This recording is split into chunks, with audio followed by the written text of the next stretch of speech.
Hello student, कैसे हैं आप सब। आई होप कि आप सब अच्छे होंगे, अपनी पढ़ाई अच्छे से कर रहे होंगे। स्टूडेंट, ये हमारा नया यूट्यूब चैनल है। इस पे हाई स्कूल यूपी बोर्ड के जितने भी पिछले 2-3 सालों के क्वेश्चन पेपर हैं प्रीवियस ईयर के, उसका सल्यूशन यहाँ पे आपको मिलेगा।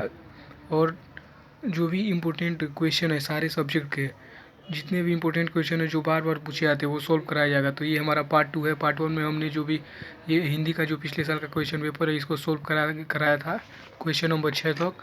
आज हम क्वेश्चन नंबर 7 से सॉल्व कराएंगे।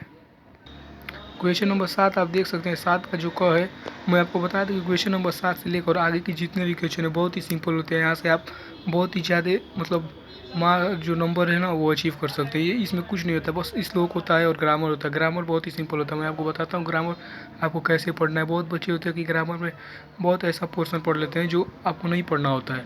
तो मैं आपको बताता हूँ कि आपको मतलब ग्रामर कैसे पढ़ना है। और मैं आपको 100% आशा दिलाता हूँ गाइस, अगर आप ऐसे पढ़ते हैं तो आपका फुल मार्क्स आएगा। अगर आपको नहीं विश्वास होता है तो पूरा वीडियो देख लीजिए। पूरे वीडियो में आपको मतलब जितना भी क्वेश्चन पेपर में क्वेश्चन पूछे गए हैं सबको सॉल्व कराया जाएगा। और उससे रिलेटेड जितने भी क्वेश्चन मतलब आगे पूछ सकता है वो भी बताया जाएगा। तो देखिए, ये हमारा क्वेश्चन नंबर 7 का क है जो पूछ रहा है। इसमें जो मतलब पूछता है कि कोई एक श्लोक पूछता है इसमें।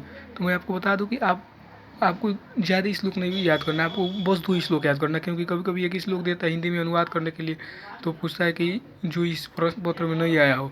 तो अगर आप 2 श्लोक याद कर ले तो ये यहाँ से आपका 2 नंबर फिक्स है। मैं आपको श्लोक दिखाता हूँ, आप लोग देख सकते हैं। ये 2 श्लोक है, बहुत ही सिंपल श्लोक है। ये पहला श्लोक है जो बंधनम मरणम वापी जयो वापी पराजय उभयत्र समो वीरभाव वीरता, एक ये श्लोक है। और मैं आपको बता दूं कि इसके श्लोक याद करने के साथ साथ आप इसका हिंदी अनुवाद भी याद कर लीजिए, क्योंकि कई बार वो पूछ देते। और इसके बाद ये दूसरा श्लोक है जो है सर्वे भवन्तु सुखिनः सर्वे सन्तु निरामया सर्वे भद्राणि पश्यन्तु माँ कश्चित् दुख भाग भवेत्। तो ये आप 2 श्लोक याद कर लेते हो, आपको इससे ज़्यादा श्लोक याद करने का जरूरत नहीं पड़ेगा। इसके बाद से अगला क्वेश्चन बताता हूँ मैं। इसके बाद से आप लोग क्वेश्चन नंबर ख देख सकते हैं। इसमें संस्कृत में अनुवाद जो भी दिया है इसको करना है। तो मैंने पहले का कर दिया। जैसे पूछा है कुत्र मरणम मंगलो भवति, मतलब कहाँ मरना कल्याणकारी समझा जाता है।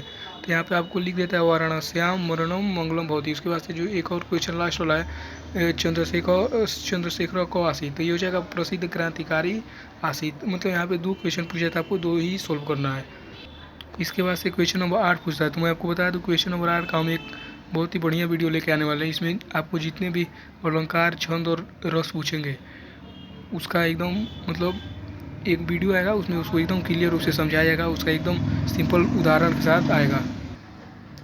इसके बाद से क्वेश्चन नंबर 9 स्टार्ट होता है। क्वेश्चन नंबर 9 में 5 तरह के क्वेश्चन पूछे जाते हैं, बहुत ही सिंपल होते हैं और बहुत ही ज़्यादा मतलब नंबर के होते हैं। तो यहाँ से आप बहुत ज़्यादा नंबर अचीव कर सकते हैं। जैसे पहला है पूछ रहा है कि निम्नलिखित उपसर्गों में से किन्हीं 3 के मेल से एक शब्द बनाए। लेकिन हम यहाँ पे आपको 6 बता रहे हैं। अगर आप ये 6 याद कर लेते हैं तो इसे बार कुछ नहीं आएगा, और 2-2 याद कीजिएगा क्योंकि कई बार 2 पूछ देता है। तो जैसे कि अन्न है, आप लोग देख सकते हैं अन्न का अनवसर है, अनंत है। उप का उपनाम है, उपकार है। सु से सुगम और सुधार है।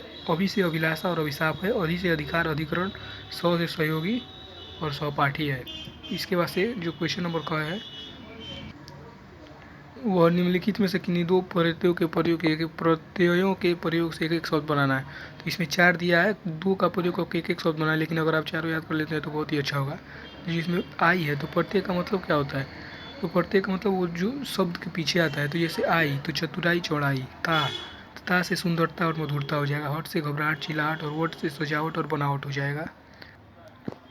और जो क्वेश्चन नंबर ग है इसमें कह रहा है कि निम्नलिखित में से किन्हीं 2 का समास विग्रह कीजिए और समास का नाम लिखिए। तो मैं आपको बता दूं कि 10th में आपको बस द्वंद्व और द्विगु समास ही पढ़ना है, तो आप इससे बाहर प्लीज़ ना पढ़ें। और द्वंद्व समास, तो द्वंद्व समास का ट्रिक मैं आपको बता दूं कि जिस समास के बीच में और आता है, जैसे कि उत्थान और पतन, जीवन और मरण, तो ये द्वंद्व समास होता है। और द्विगु समास जिसके पहले कोई संख्यात्मक मतलब शब्द आता है, जैसे कि चौराहा जो 4 राहों का समूह होता है। त्रिभुज 3 भुवनों का घर समूह।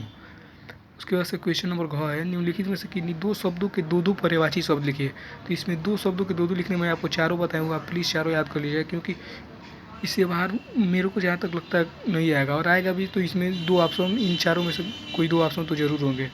तो इसमें है बादल, तो बादल का हो जाएगा मेघ और जलद। पुत्री का पर्यायवाची हो जाएगा सूता और बेटी। गणेश का पर्यायवाची हो जाएगा गणपति गजानन। और कमल का पर्यायवाची हो जाएगा सरोज और पंकज। इसके बाद से जो क्वेश्चन नंबर 9 है वो निम्नलिखित में से किन्हीं दो शब्दों का तत्सम रूप लिखना है। तो तत्सम रूप जानते हैं आप लोग, ये मतलब शुद्ध रूप होता है। तो धुआं का धूम्र, तालाब का तगाड़, जेठ का ज्येष्ठ हो जाएगा और आग का अग्नि हो जाएगा। इसके बाद से जो क्वेश्चन नंबर 10 है वो कह रहा है निम्नलिखित में से किन्हीं दो में से संधि विच्छेद कीजिए। तो यहाँ किसी दो का संधि विच्छेद करना है। मैं आपको बता दूं कि संधि विच्छेद में आपको बस यण संधि पढ़ना है।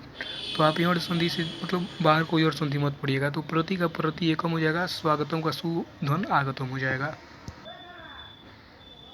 और इसके आगे आप लोग देख सकते हैं जैसे कि शब्द रूप पूछता है, तो ये शब्द रूप रहा मधु और नदी का। उसके बाद ये कह रहा है कि इसमें से किसी एक का धातु लकार पुरुष और वचन लिखिए। तो मैंने अपठताम का लिखा है।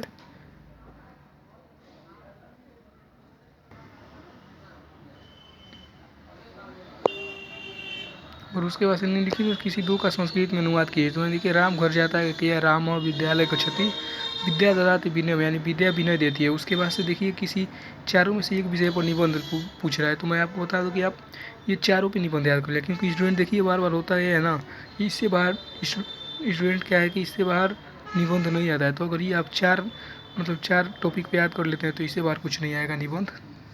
और आगे देख सकते क्वेश्चन नंबर 12 जो खंड काव्य से है, तो इसमें से किसी एक में से याद कर लीजिएगा आप लोग। और मैं आपको बता दूं कि ये जो हिंदी सोल्यूशन है, हिंदी यूपी बोर्ड का जो क्वेश्चन पेपर है उसका जो सोल्यूशन है, तो ये पार्ट 2 है। पार्ट 1 अगर आपको देखना है तो पीछे एक वीडियो में देख सकते हैं।